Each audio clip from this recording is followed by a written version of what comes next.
நான் எதிர்பார்க்கவில்லை. இவ்வளோ சீக்கிரம் போயிடுவான்னு எதிர்பார்க்கல. அதெல்லாம் போய் அவை இருந்து முன்னின்று செய்ய வேண்டிய வேலை. வரும்போது கூட இப்போ நான் யார்கிட்டடா போவேன் கேட்பேன்னு சொன்னான். ஒரு சிலர் விஜயமாவுடைய போக்கு பிடிக்க கல்லெல்லாம் எடுத்து வீசி வீசி பெரிய தகராறு. அவனுடைய ப்ரெஸ்ஸில் போய் அடித்தோம் மாம்பழத்தில். சிங்கம் வந்த மாதிரி இருக்கும்.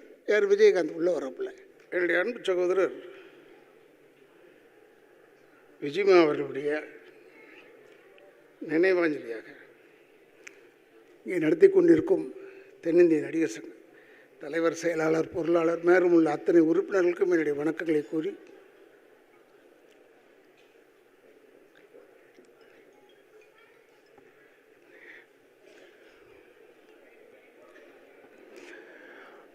நானும் விஜயமா அவர்களை வாகை சந்திரசேகர் தான் நாங்கள் 3 பேரும் ஒன்றா பெங்களூரில் சந்தித்தோம். அப்பொழுது அவங்க தந்தையாருக்கும் குடும்பத்தில் யாரோ ஒருவருக்கு உடல்நிலை சரியில்லை என்றவுடன் வாகையார் அவர்களும் விஜயமா அவர்களும் சென்று விட்டார்கள்.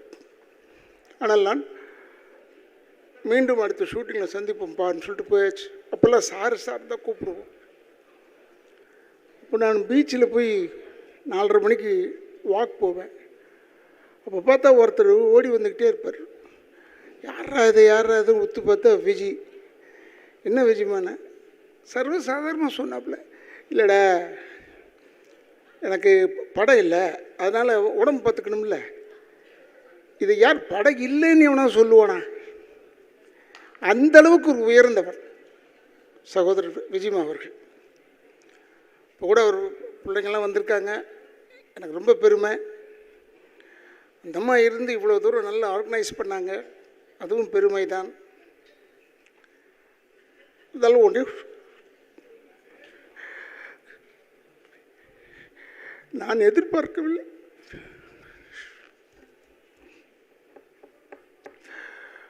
இவ்வளோ சீக்கிரம் போயிடுவான்னு எதிர்பார்க்கல.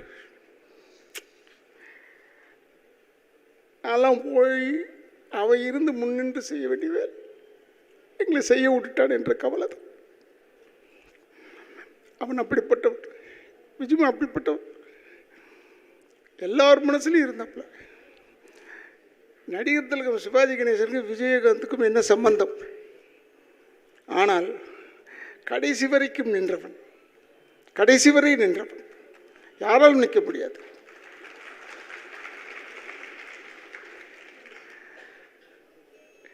ஒரு இரங்கல் கூட்டம் போடணும்னா முதல்ல வந்து நிற்பப்படாது. அவர் வந்து இந்த எல்லாருடைய சப்போர்ட்டை வச்சு சரத்குமார் போன்றவர்கள்லாம் எல்லோரும் சேர்ந்து தான் நாங்கள் உழைச்சோம் கொண்டோன்றதெல்லாம் கரெக்டு. இருந்தாலும் தலைமைன்னு ஒன்று தாங்கணும் பாருங்கள், அதற்கு தகுதியானவன் விஜயகாந்த்.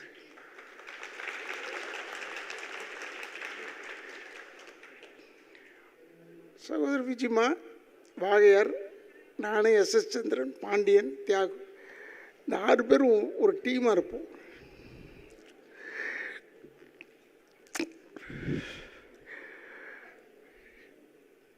ஏதோ இருக்கிறவர்களை வைத்து சந்தோஷப்பட்டு கொள்ள வேண்டிய. நான்லாம் நினச்சது அப்படி தான், இவன் இருக்கா நம்ம பார்த்துக்குவான். அதனால தான் தியாகு எழும்போது கூட இப்போ நான் யார்கிட்டடா போவேன் கேட்பேன்னு சொன்னேன். அந்தளவுக்கு ஒரு நட்பு பாசத்தோடு இருந்தவர்கள்.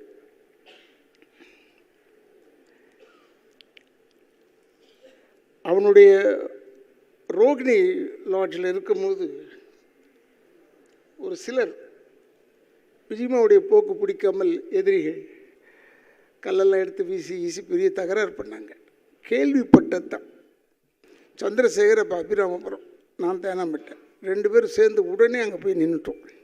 விஜயமா ரூமுக்கு வெளியே டவுண்டா அடித்தவன் அப்படி தான் எடுத்த உடனே கேள்வியை. எங்ககிட்ட நல்ல வார்த்தையே வராது வேறு. உடனே என்ன செஞ்சோம், யார் அடித்தாங்கன்னு தெரிஞ்சது. நேரம் அவனுடைய ப்ரெஸ்லேயே போய் அடித்தோம்.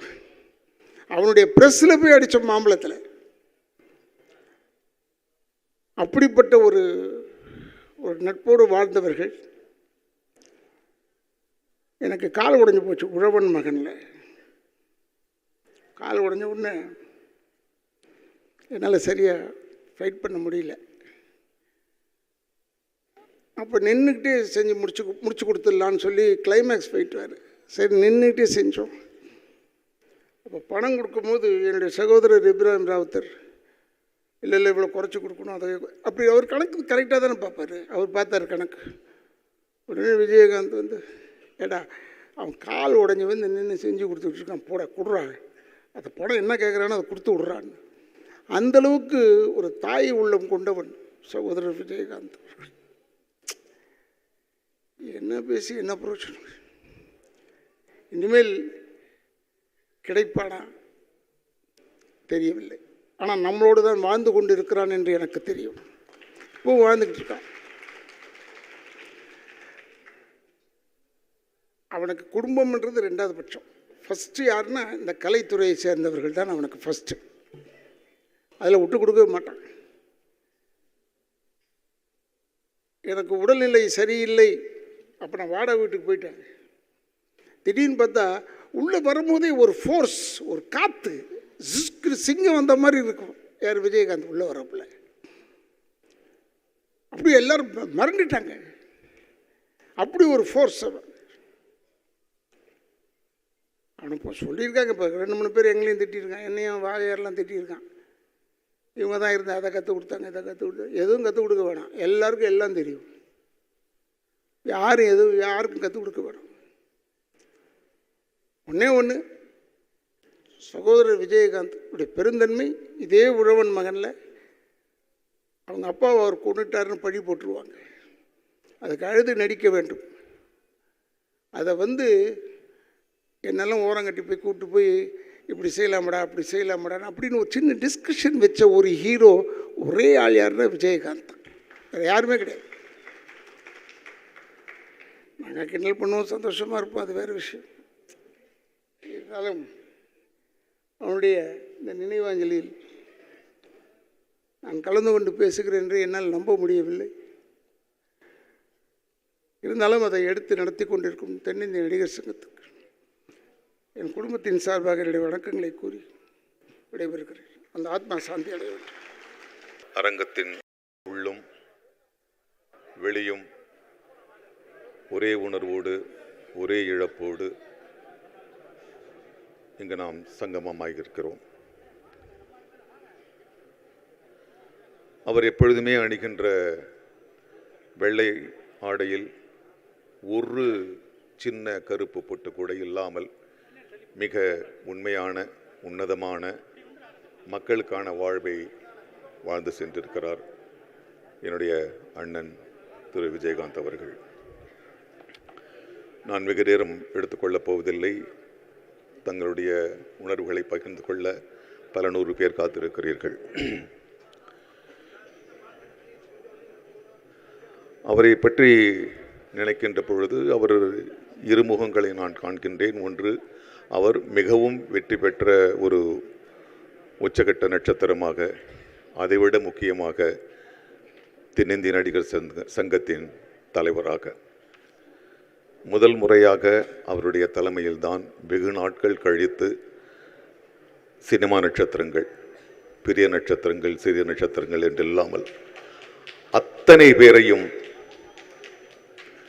கோழி தன் குஞ்சுகளை அடைகாய்ப்பது போல அவர் அனைவரையும் அள்ளிச் சென்றார். எங்களை எல்லாம் அவர் கொடுத்த ஊக்கம்தான், அவர் கொடுத்த யோசனை தான், அவர் கொடுத்த ஒரு தைரியம்தான் நம்மாலும் அதை செய்ய இயல முடியும். அதற்காக நான் அவருக்கு காலம் முழுவதும் நான் நன்றி கூறுவேன்.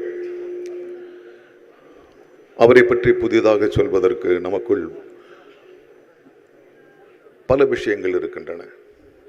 இந்த மேடையில் அல்ல, பல மேடைகளில் நாம் அவரை பற்றி பேசுவோம், பேசிக்கொண்டிருப்போம். இன்று தென்னிந்திய நடிகர் சங்கம் மிகச் சிறப்பாக நடந்து கொண்டிருக்கிறது என்றால் அவருடைய வருகை எங்களுக்கு மிக மிக முக்கியமான ஒரு மேடை அமைத்து கொடுத்தது. அந்த பெருமகனாரின் நினைவு கூறி மற்றவர்களுக்கு பேச நான் வழிவிடுகிறேன். தயவு செய்து, எனக்கு நன்றாக தெரியும் உங்களுக்கு பேச மணிக்கணக்கில் நிகழ்வுகள் அவரோடு இருந்திருக்கின்றன. நேரம் கருதி தயவு செய்து அவருடைய புகழை 3 நிமிடங்களுக்குள் முடித்தால் எல்லோரும் இந்த புகழாஞ்சலியில் கலந்து கொள்கின்ற ஒரு திருப்தி ஏற்படும் என்று நான் வேண்டுகின்றேன். மீண்டும் என்னுடைய அண்ணன் கேப்டன் புரட்சி கலைஞர் திரு விஜயகாந்த் அவர்களுக்கு என்னுடைய மனதார்ந்த புகழும் நினைவும் அர்ப்பணிப்பும். நன்றி.